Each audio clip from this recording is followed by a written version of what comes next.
So we started off in the home kitchen, and it was a way of starting the business because we wanted to do it with the least amount of money possible and not spend too much on equipment and buildings and so on, and also to understand the process of what we were doing and how we would invest cleverly without wasting money.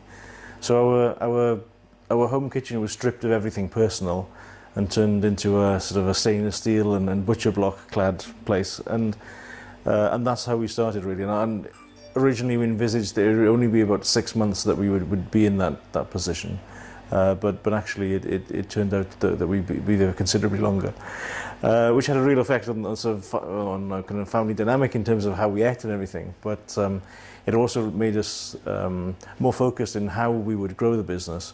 So then we took on an industrial unit. It's about a 45-minute drive away from the farm, which had its own challenges in terms of time, but it also gave us a better work-life balance. It gave us this line in between life here on the farm and the production. But that also put strain on us in production because if something was on late, we'd have to stay late, and it didn't have the ease of having something here.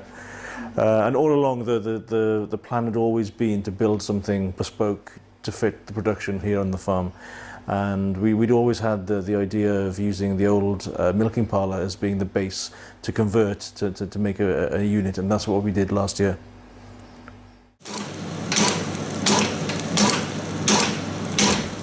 So if you think in terms of what the size of our original space was, our new production unit is 20-30 times its size.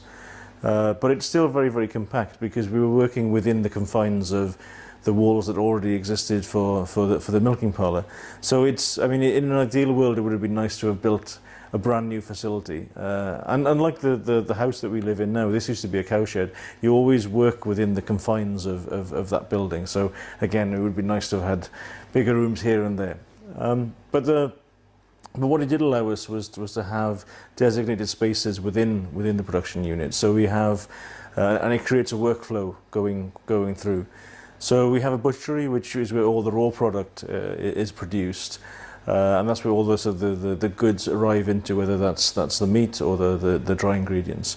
And then through that we move into a transitional space. So essentially, the raw product goes from the butchery into the transitional space, and when it's finished processing in there, whether that's being air dried or being smoked or cooked, it leaves that room then as a finished product, as a ready to eat product. And that's the final room that we have, where it's essentially the area with the highest risk, because that's the product that's ready to eat. And in there, that's where we do all our recipe weighing, and that's where we store all our packaging as well as packaging of the ready to eat product.